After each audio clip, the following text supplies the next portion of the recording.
years.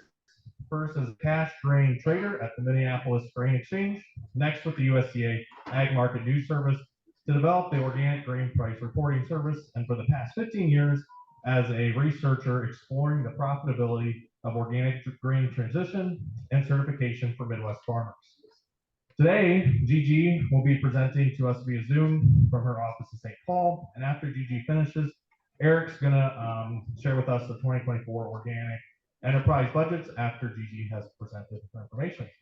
So with that, we'll turn it over to Gigi. Thanks, Frank. Can everybody hear me okay? Yeah. Okay, good. Just want to make sure. Yeah, so thank you. And as Frank mentioned, I'm gonna take a little bit of a look backwards. Hang on, all of a sudden, there we go. Okay. I'm going to be taking a little bit of a look backwards at grain, organic grain performance over the last 10 years. And then Eric's going to be looking forward to 2024 and helping you with putting together some enterprise budgets. So the data that I'm sharing with you today comes from a database called FinBin, and FinBin's available for free online. Anyone can access it. It includes data at the whole farm level and at the enterprise level for lots of different crops. And the data that goes into FinBin, it comes from the Farm Business Management Program, which has been going on here in Minnesota for the last 70 years. And we have about 30 years worth of farm financial data in the FinBin database. That covers several thousand conventional grain farms. And prior to a few years ago, we only had about 50 organic grain farms in that FinBin database. So we've spent the last 3 years really out there kind of hitting the pavement, recruiting, talking about the Farm Business Management Program, and trying to include or get a little more participation in farm business management from organic growers so that we could help them with a lot of their financials, but also have this benchmarking tool for other folks to use. And so like I said, all the data that I'm going to share with you today comes from that tool. We now have about close to 90 organic farmers in the database. You need at least 5 farms, whether they're organic or not, to do a sort at the enterprise level. So if you are ever on this FinBin website doing an enterprise, trying to pull up an enterprise record, and you get something that says no data, that means there aren't enough records in there to produce that report.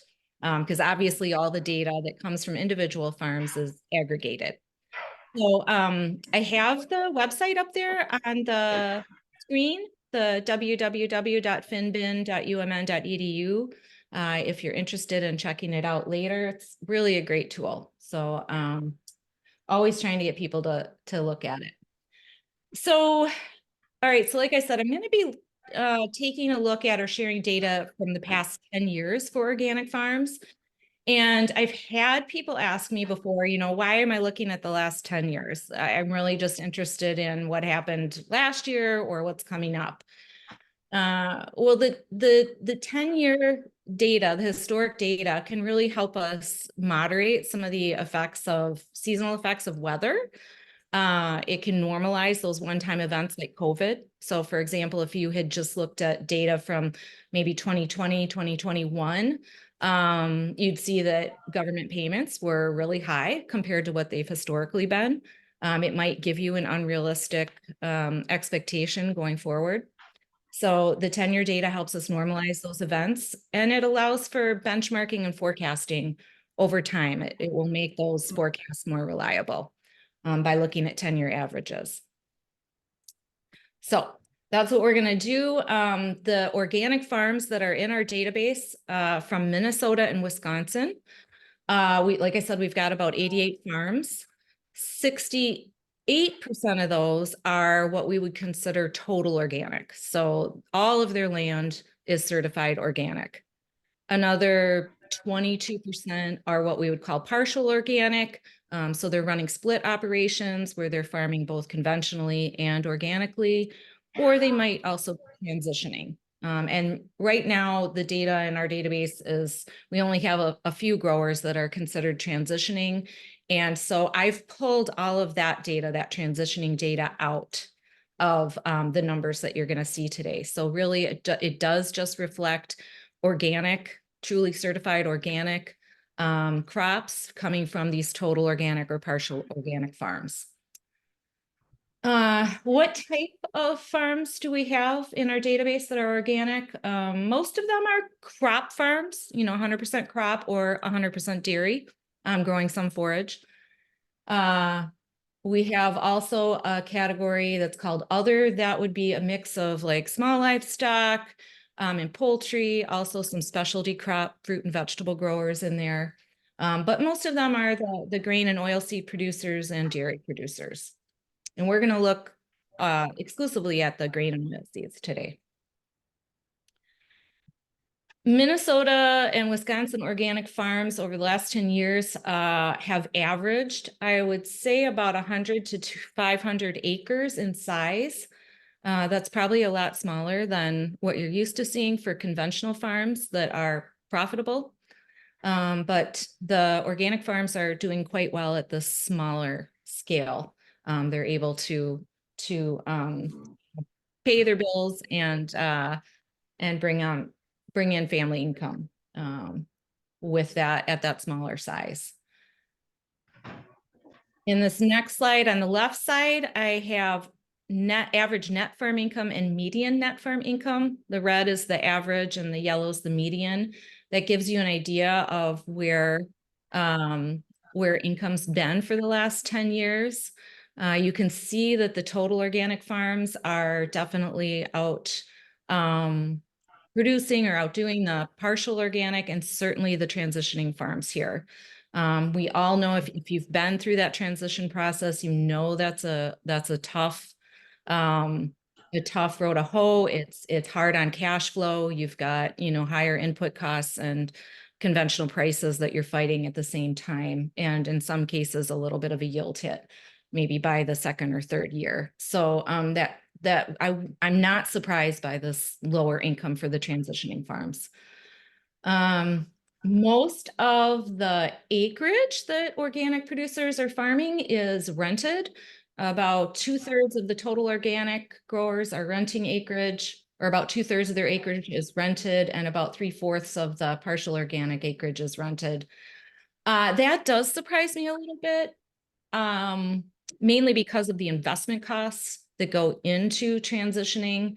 I'm assuming these are long-term rental contracts. They're not the short-term leases, but it still is a little surprising to see that much rental acreage at this point for those growers.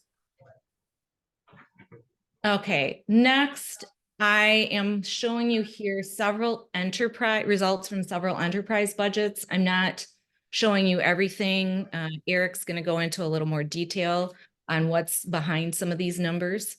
But I pulled out the ones that I knew everyone would want to see, the corn and soybeans, alfalfa hay, because that, at least here in Minnesota, Wisconsin, is a really common transitioning crop. A lot of people will put their land into alfalfa hay during the transition period.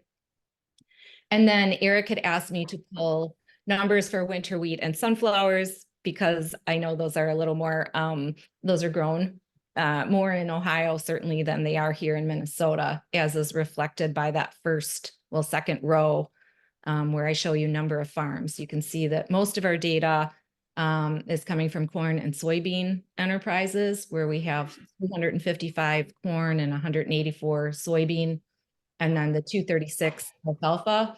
Winter wheat, we only have 15 farm records, and sunflowers only 6. So I'll share that data with you, but I would take it with a grain of salt. We just don't have much data on those crops.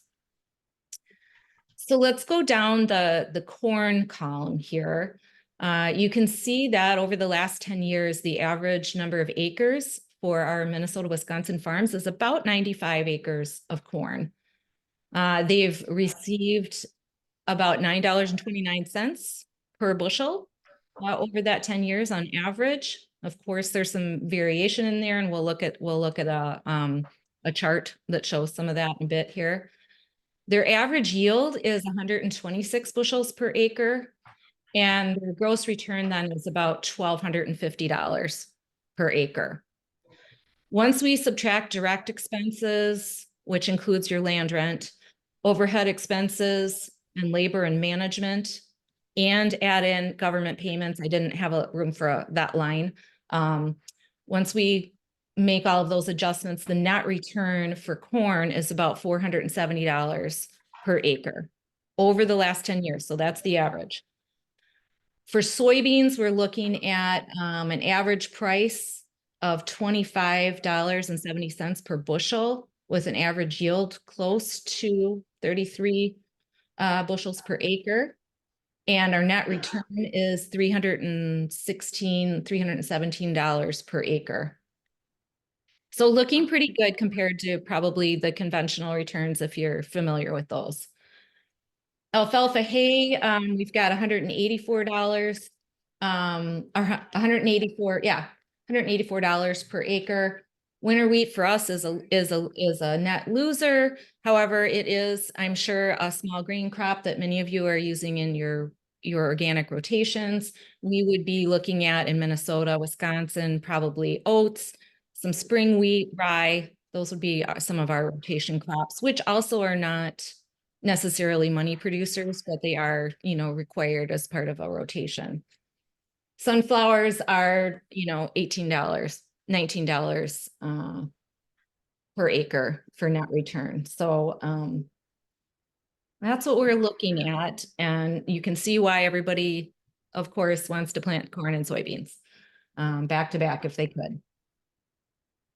So let's dig into the corn enterprise here. I told you I'd share some price information with you. The yellow information in these charts refers to the organic, and the red is the conventional. For the, these all again represent averages, and for the organic, that's based, the numbers are based on 355 organic farm records, whereas the conventional data comes from over 16,000 records. So I think that the organic I feel pretty confident with, but certainly the conventional is something you can, rely on these numbers here. So we're looking at prices. You can see that back in 2013 through maybe 2015, we had about a $8 a bushel spread in prices between organic and conventional. Organic prices have kind of been dropping at the same time conventional prices have been rising over this period. And our narrowest gap here, where it was around $3.50 a bushel, was in 2020. And we've kind of maintained that price differential. We're up to about a $4 spread now between organic and conventional corn prices. But when we factor in yield differentials, as you can see over here on the right-hand side, that's going to impact our gross returns quite a bit. You can see that organics have been on maybe a slightly upward trend. Certainly conventional has over the last 10 years. And so when we put those two things together, you can see what's happened to gross returns. Here's this pinch point again, and I would say, this is probably more realistic, this spread right here, where we're looking at, 16 to maybe $500 an acre difference between organic and conventional. That's, again, what we've been seeing, but this has been the COVID period where we've had a drop in imports, but an increase in government payments. So we'll see what happens. Turning to expenses, this one's always a shocker for me. I, have heard for the last 20 years that organic costs a lot more than conventional corn to produce. And so this this expense chart is a little surprising. So this combines both direct and overhead expenses, or variable and fixed expenses here. And you can see that there's not a huge difference between the organic and conventional in Minnesota, Wisconsin. So when I dig a little deeper into that and break out the variable and the fixed expenses, you can see that, again, the yellow is the organic. And you can see that the conventional variable expenses tended for quite a long time to be higher than the organic. We saw them catching up to each other in 2020 and 2021, and then 22, the organics passed the conventional. However, when we look at fixed expenses, you can see organic has always been higher than the variable expenses, or than the conventional. Sorry, fixed expenses have always been higher for organics than the conventionals. So I think Eric's going to talk a little bit about that. We had a few discussions, and I'll be interested in hearing more of what he has to say on that. So looking at net returns now, this is after we've removed the direct and overhead expenses, as well as management and labor. You can see that organic corn net returns are bouncing around quite a bit here.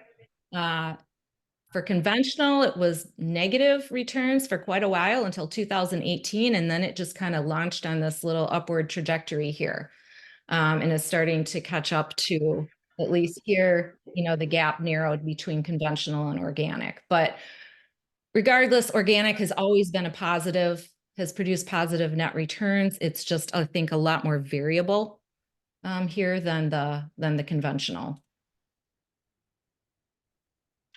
All right, jumping into soybeans, not as variable as the corn. We don't see as much bouncing around, although there is this kind of dip here in organic from 2013 to 2016, remains steady. And then in 2020, again, I think this is because we saw a large decline in imports. We see prices increase both for conventional and organic, but really more so for organic, at least in Minnesota, Wisconsin. Again, if you look down at the bottom there, I have the number of records that this data comes from. We've got 184 organic soybean records that this represents, and almost 15,000 conventional soybean records. Turning to yield, we've got kind of the same thing going on with corn. Kind of a not much going on, I would say. Probably some weather-related increases here for organic over a few years, but relatively steady.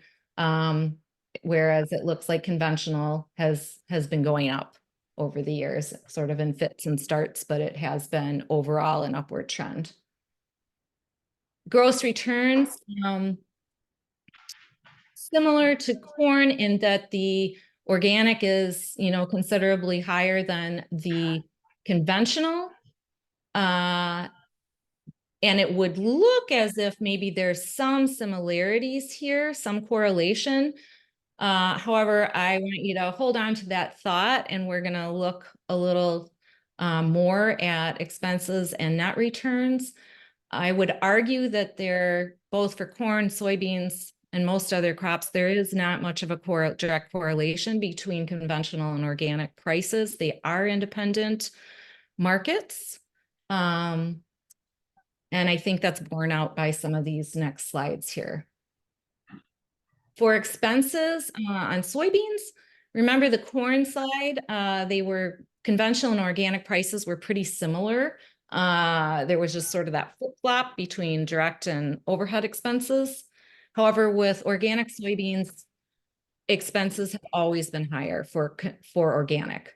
You can see that there's always, I don't know if it's, maybe Eric will be able to tell us, I don't know if it's the labor, I don't know if it's the input costs, or labor and management, but both variable and fixed expenses for organic soybeans are higher than conventional by a fair amount.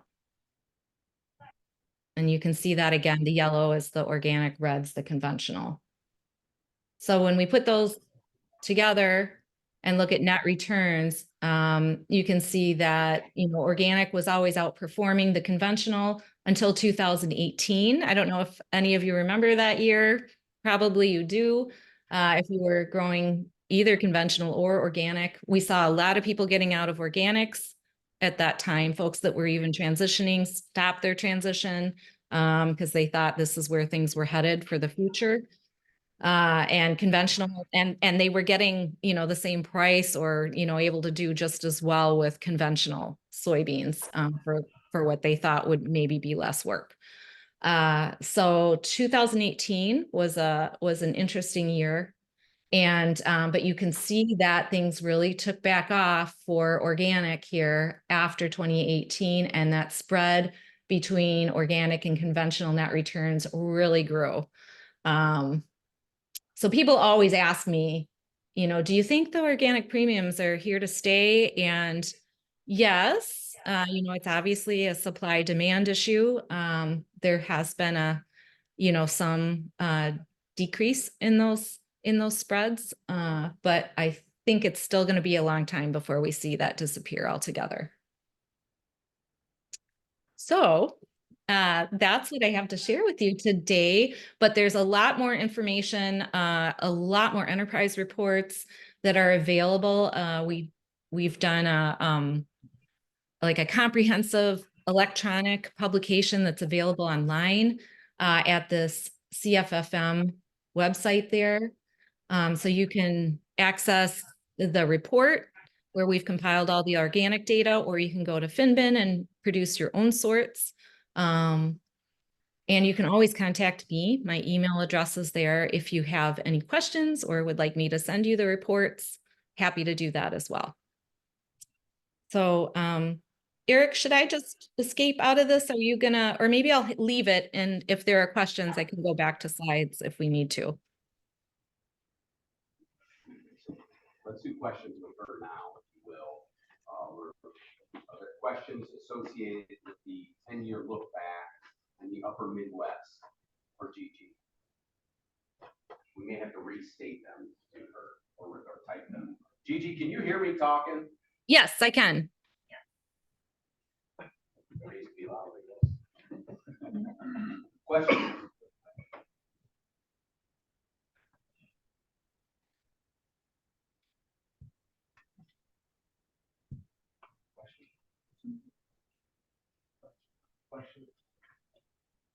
I'm curious, how do these numbers look to Ohio farmers? Are they surprising?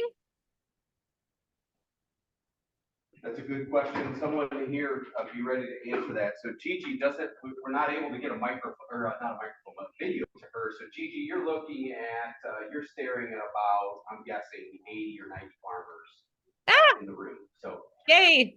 How do you feel? How do you feel? I wish I could be there. Bruce says pretty reasonable. One farmer in the front here says pretty reasonable. Other thoughts?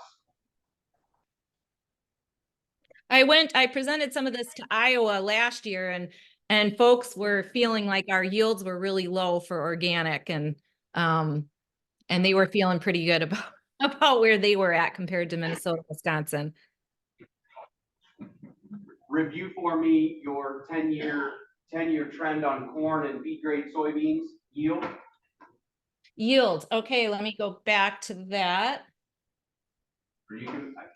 Here's soybeans. 126 or 127.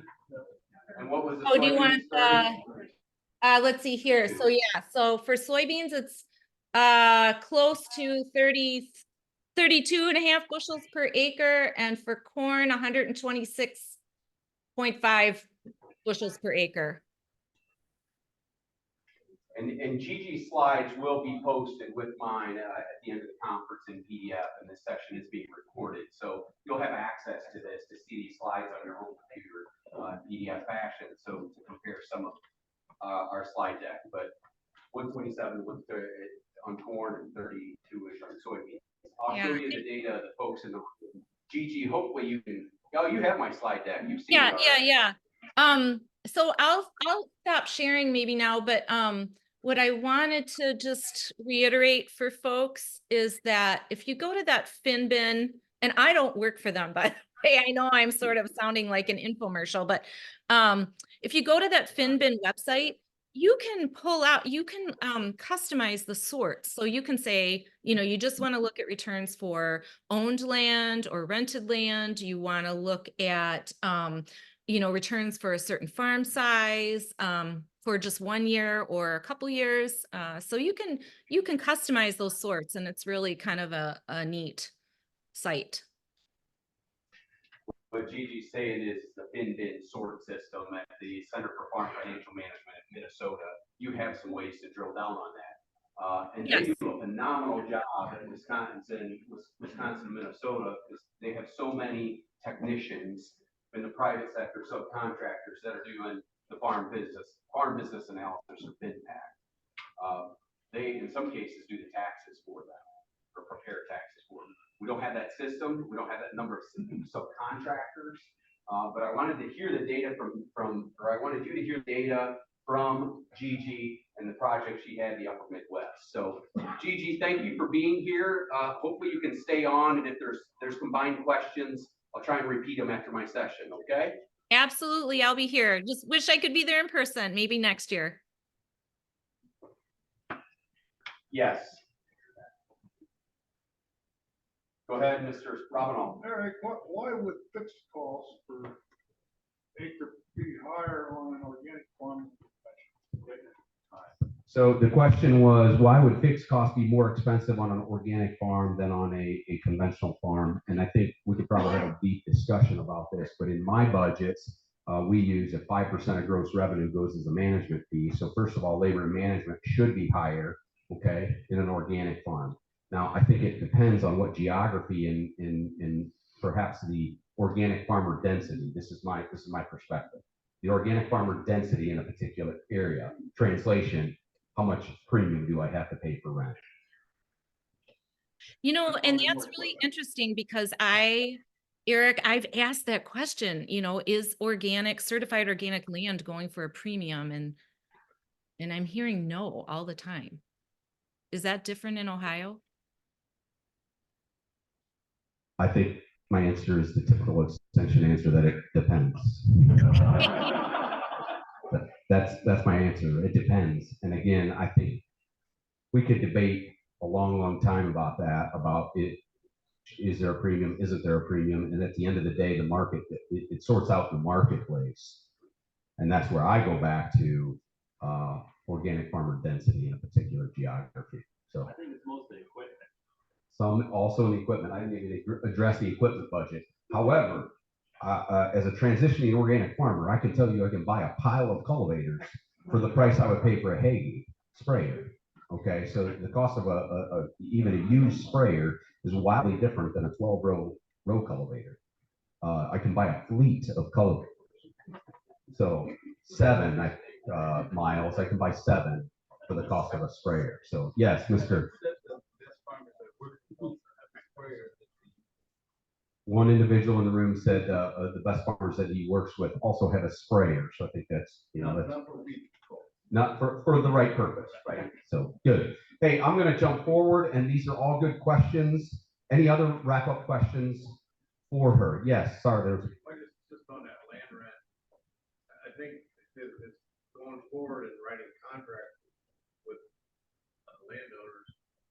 I lost 200 acres because I lost money for 3 years taking the farm organic, and then all of a sudden they say that it should be worth more, even though I put all the money into getting it there. there's some blood, sweat, and finances put into the transition years that were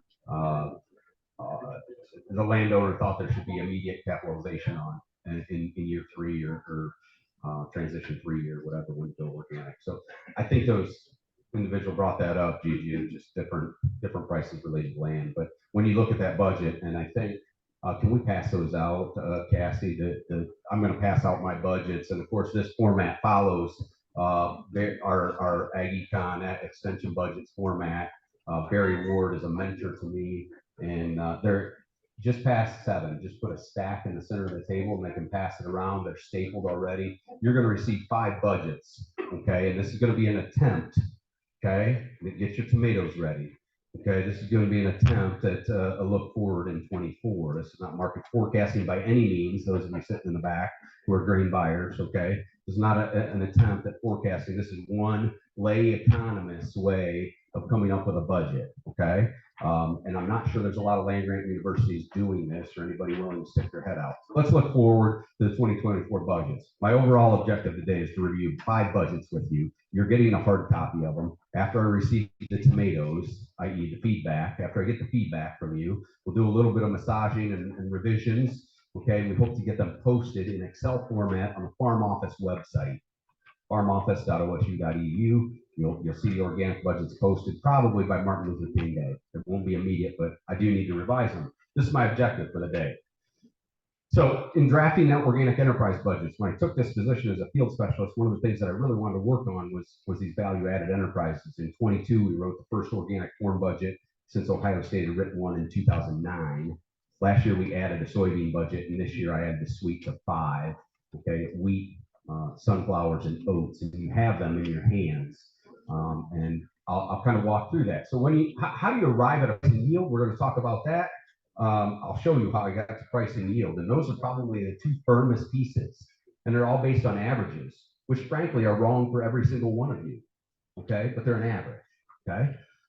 The next thing is expenses. We talk about variable and fixed. Gigi did this too. I implore you to identify a labor and management value.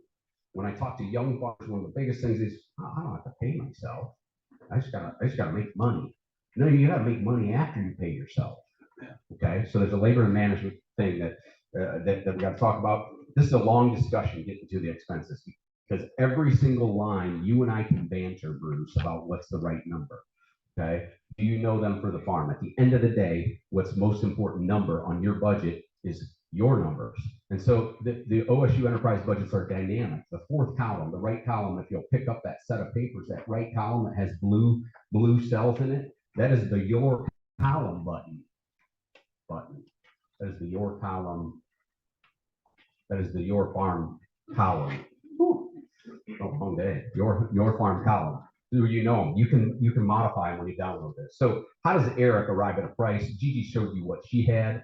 I basically, because I'm a crop insurance user, I put it in the context of crop insurance. Okay, so my source is USDA RMA, so they publish a spring and a fall price. So I simply take the spring and the fall price, both of conventional and of organics, and we've been doing that since 2011. You can find the information as it's public. So this is the graph of it. At the end of the day, I can tell you the organic to conventional RMA price ratio is 2 to 1 for corn. That's how Eric figures out the price. So I'm going to look forward to the DEES 24 conventional price, and I'm going to multiply it by 2.0. Okay, you can say they're not linked. You can argue with me about that, but I'm going to use a formula that says 2 to 1. Okay, I go to soybeans, and the same chart with RMA, 1.86 to 1 is the price ratio off of RMA. That's how I get to it. Risk Management Association that dictates crop insurance prices. Okay. And I'm going to put a lot of trust, whether you agree with me or not, I'm going to put a lot of trust in USDA that they got sources to figure out that that's what's going to be paid, or that's the projected price at the time. Okay. And the session isn't really about arguing about using crop insurance or not. This is where I got this is where I got the data. From perspective of wheat, we've only been offered wheat insurance on soft-bred wheat since 2016, so you can only find data back about 6 or 7 years. But the price ratio on wheat is 2.08 to 1. So the buyers in the back of the room said not a chance. They're going to tell you not a chance. At least wise today, there's not a chance at 2.08. But when you look at these 2 lines, the orange line is the organic, and the gray line is conventional wheat price of the new crop delivery. It's pretty well in parallel. Okay, agree with me or not? So this is what I did. This is what Eric did. You can see all these numbers. You can confirm 9.18. I took that average based on the December 24 price. I took $1 a basis off because we had to take something off. I mean, there's some logistics. We got to pay the merchandisers or there's a basis, right? In soybeans, I took out $2. Perhaps that's too much this year. Okay, I ran these budgets last Friday and I've had banter about it in the time getting to today, and I probably would revise them, but you got the hard copies as they were last Friday. Wheat, this is where the tomatoes could come. There's not a chance you're going to get a $10 wheat price. Okay, is my suspicion. And I think we're a little bit high on sunflowers. Oats were perhaps a little bit high too, but there are some sources out there using those numbers. So those are my revenue numbers. A little bit of funky 23, 24. So how do I get yield? This is what I was talking about in my welcome that I thought was in my welcome slide, but wasn't. This is the slide. In this room, Gigi in this room represents 110 responses over 2 years. We got 53 responses this year and 57 last year for 110 responses.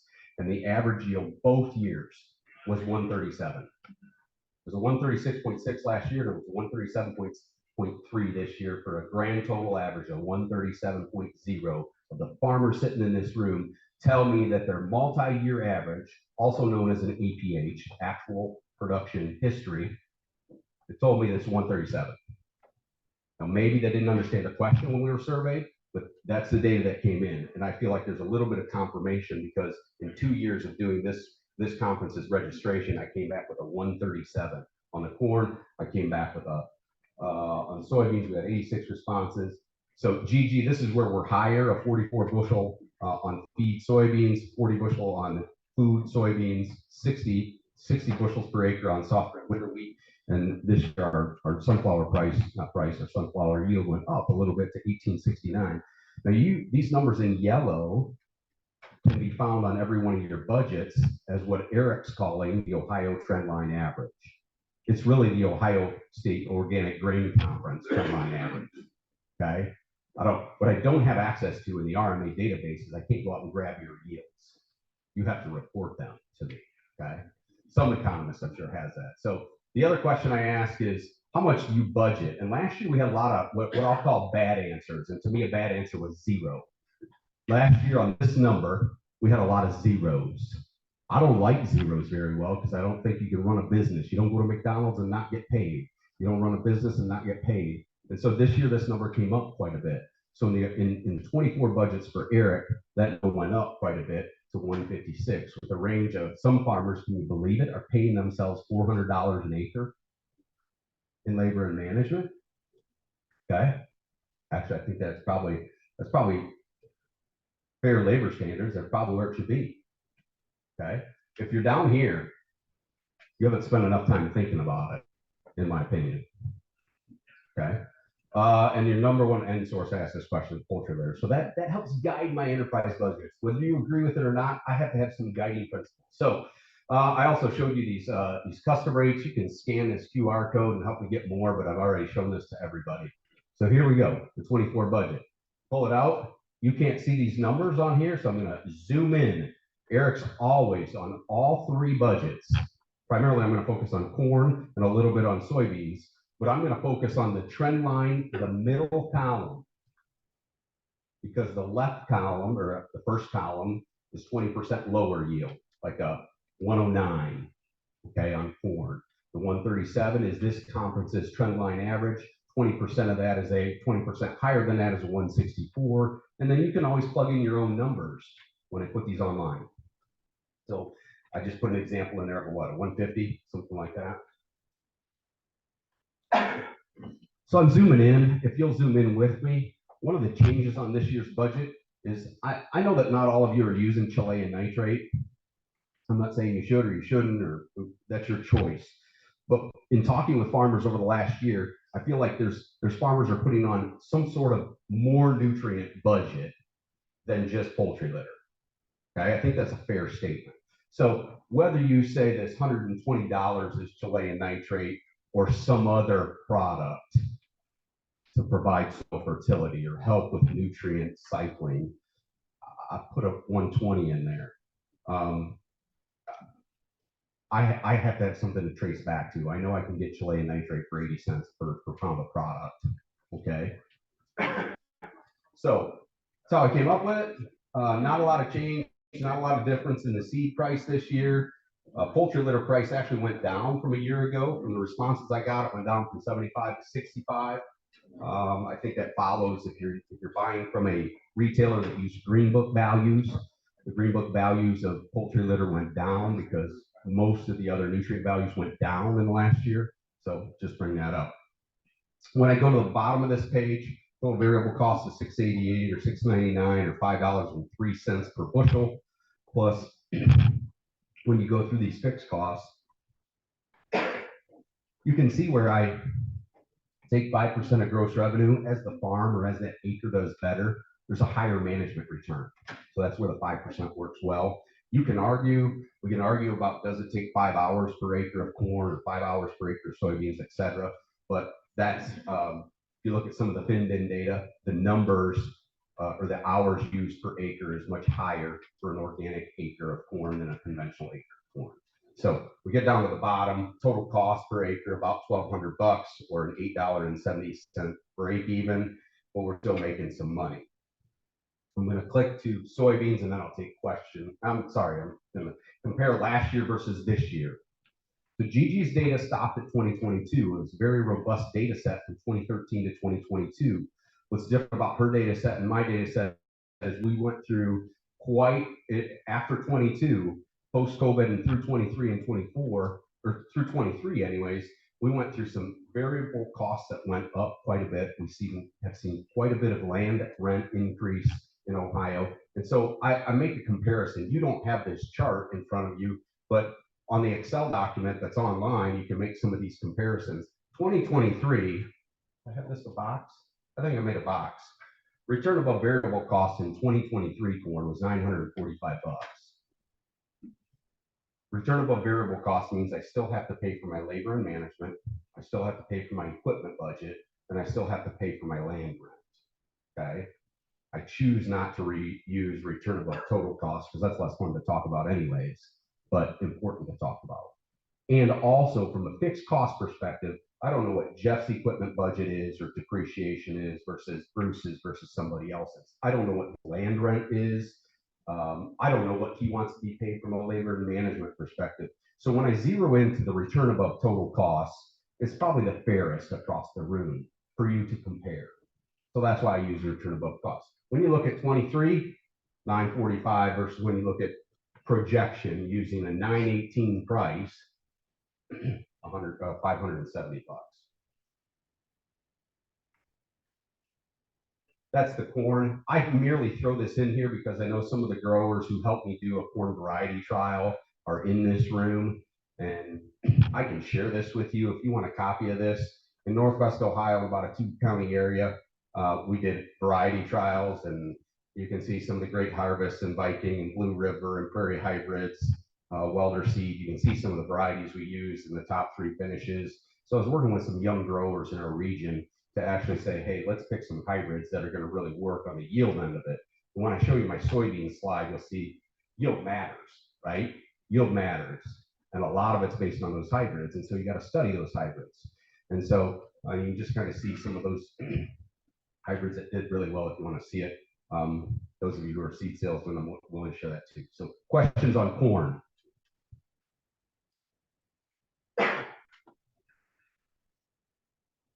Eric, Yes, sir. is that corn yield one where you just showed slide you just had? Will that be in e-fields? No, this is an on-farm research. This is kind of economic research. It's not an e-fields. The question was, will this? Oh, this slide? No, these weren't replicated. This was Wasion 1, Wasion 2, Napoleon Delta, Pettisville. Those are one rep. That was one rep at each of those locations. So I don't know. You can argue with me if that's replicated research. It wouldn't fit in e-fields because e-fields has pretty high standards on replication. But I can tell you that this is at Wasion 1 farmer, Wasion 2 farmer, Napoleon farmer, Delta farmer, Pettisville. And they slipped in as many varieties as they could out of a budget of hybrids that I had in the back of my pickup. If you want to participate in 2024, see me, seed dealers. I'll accept any free seed that you want in the plot. It has to be organic. In this case, it was all certified organic. I like that idea because I believe in the label. Okay, so I'd like to see a couple varieties of untreated, non-GMO, conventional seed, other Ohio states put in here to see if our organic hybrids are as good as the conventional. Jeff said, I'd like to see organic hybrids compete with or in the data set. And so what I would tell the seed companies is, for Rich Minio and Osler Ortez, who are in the back, who run the conventional corn variety hybrid trials, I would just put an organic hybrid in there. We see it in the soybean hybrids. So Schooler and Viking on the soybean trials, they put their varieties in the conventional hybrid or soybean variety trials. So that's a great question. This is not going to be published because it's not arguably publishable, but I think there's some lessons. There's some anecdotal lessons, Ned. Okay. I throw it in here because I do a lot of research and I'm really kind of a numbers guy, a financial guy, but you got to have the agronomy to work with the numbers. So I'm going to look at the last 4 budgets very quickly because I'm going to run out of time. So this is the soybean budget, and I zoom in and I pulled this number forward from this room.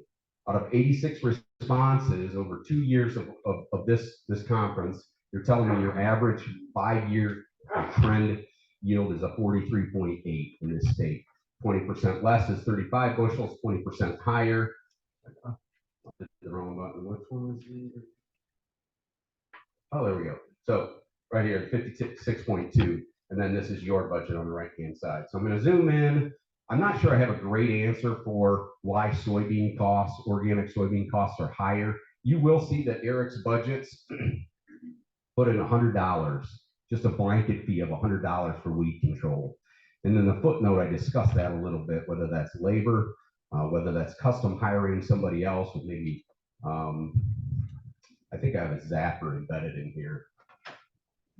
Hired custom work. I have a zapper, 2 passes with a zapper at $89 because you told me $44.50 was the average weed zapper per acre. So I've embedded in the hired custom work 2 passes with a zapper. And I've also included in my budget $100 in weed control.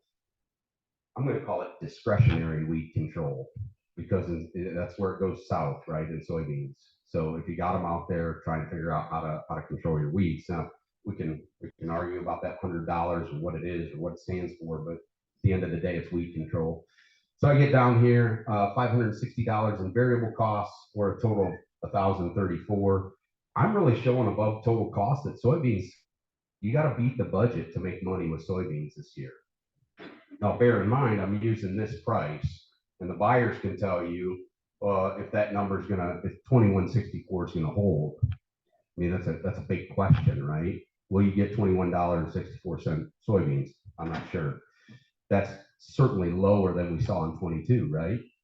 I mean, 40% lower, whatever the number is. So one of the things I did on this is where yield matters. So in this Excel document, it'll take that 44 and 44 bushels per acre versus 53 versus being 20% better. How many of you want to be 20% better? You all want to be 20% better, and here's why. Because it's the difference in return above variable cost of the 380 in 2024. These are both 2024 numbers. If I'm at 44 bushels, I'm projecting a 385 versus a 571. Who wants to be 20% better? That's why when you come to conference and we talk about agronomy and how important agronomy is important to the bottom line. Okay, so you do have to seek out your hybrids. You got to talk with your buyers and say, I am happy with this hybrid, or I'm not happy with this hybrid. Let's do something better. The wheat budget really isn't fun to talk about. About where I'll leave wheat.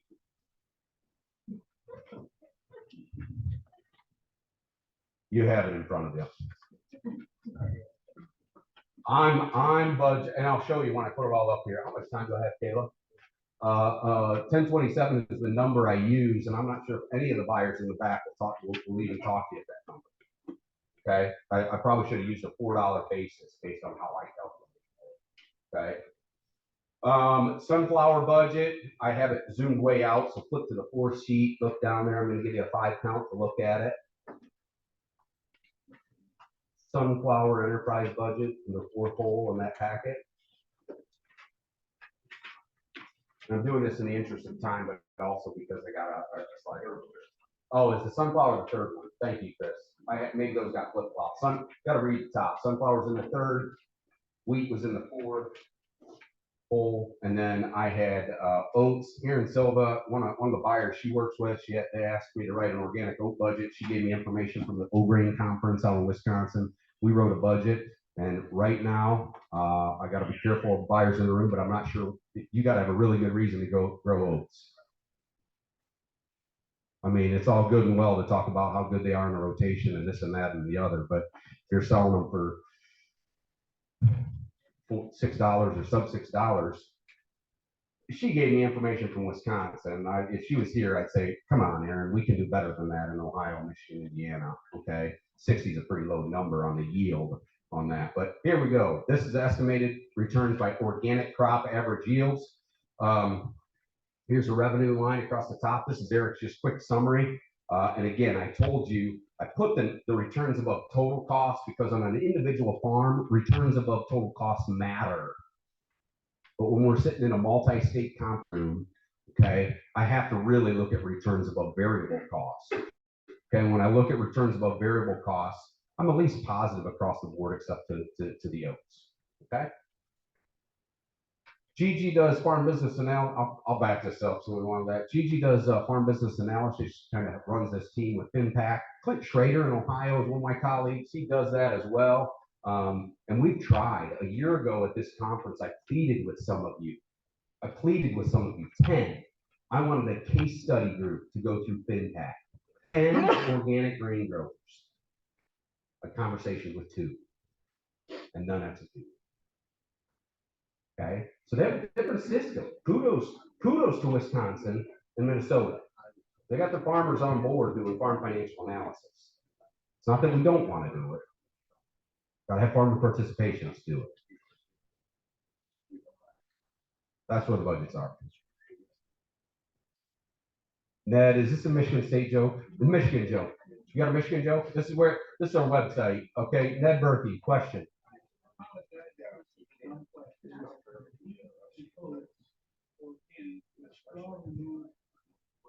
So the budget I showed you, I showed straw removal, but that's almost a can of worms. I can get in a discussion with a guy like Trent Troyer, and he says, why remove it? You know, there's a whole value, right? There's a value to leaving it.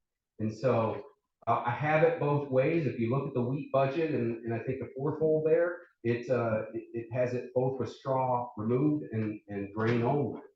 I'm not sure the economics matter either way. So. Hey, Eric.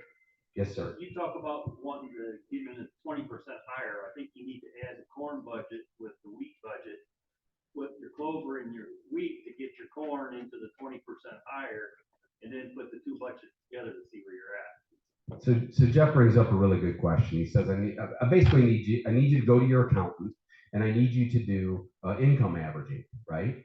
That's what you want me to do, income averaging. Well, no, you want to get 20% higher in your corn. Well, that takes clover in your wheat. So you got to grow the wheat to get the clover to get your corn 20% higher. Then you got to put the two together to see if it works. There can be a strong case for a sort of like enterprise net returns averaging. Okay, is kind of what I call that. But to a young farmer, you know what year matters? You know what year matters? I get it, but you still got to look long term. Long term. So it depends how much money there. You know, there's a lot of questions, and we can banter about this a lot. I agree. I mean, to a point, I agree with this enterprise averaging, enterprise net returns averaging. But at the end of the day, cash comes in when cash comes in, and that's pretty important too. But if you can monetize it, then the other argument is, well, I can monetize the wheat control. So you got to show me that too, like how we monetize it. So or in the corn, like you spoke or whatever. I think you can, but I'm just devil's advocating with you a little bit. You know how it goes. So Caleb, am I done? This is my last question. Says Dan's got the last question. You're saying we're losing money on oats? I'm saying this. I'm saying the budget as I drafted it is losing money on it. That's a field empty for the shore. So So the question is if we just had a fallow year, if instead of planting oats and we use a fallow year, we would be further ahead. No, you still have the overhead. I mean, you still gotta pay rent. You still have your fixed cost. You still really have your fixed costs. And so that's a really good question from an economics perspective. We need to research that a little bit, but, you know, it depends what your rent is. Pull my fixed costs out. I had $233 in land rent. I had $156 in labor and material, labor and management, and $90 in my equipment budget. Add those numbers up for the math. That's a bunch. Okay. Just perspective. Organic oats budget though with that, custom report. So Because that was a cleaning, you would get more money on the other end. That's just so. this is fair. Every line is tough, and I want everybody to give me feedback. And Aaron and I talked about that. I said, does your buyer need them clean, or are they providing cleaner? And we had a Zoom with the buyer. The buyer said, I need them to come in clean. I said, all right, well then I got to put a seat cleaning fee in there. Then, I mean, oat seed sells for a lot more than $6 a bushel, so I'm just Yeah. saying, we should probably move it up. This is going in the food market. This is being bought at $6, Well, Scott. it doesn't, yeah, it doesn't say food grade, it says. Yeah. Well, it Oat for feed, so. it was being sold at the price they gave me was $6. Okay. So Might want to put food grade on. that's fair. That's fair. Yes, Marty. This is my negative last question. My negative last question. Marty, it's a simple one, right? It's a yes or no? Sort of. Has anybody had any experience with blackness? All right, so Marty's got a really good question that'll be answered at the icebreaker tonight. It's called, Marty wants to know, anyone have experience raising black oats? Yep. All right, that's the question. Marty Hazelman, see him. He'll be at the wooden desk at the icebreaker, okay? It's academic. It'll be very academic. So next speaker, I'm done. So thank you all.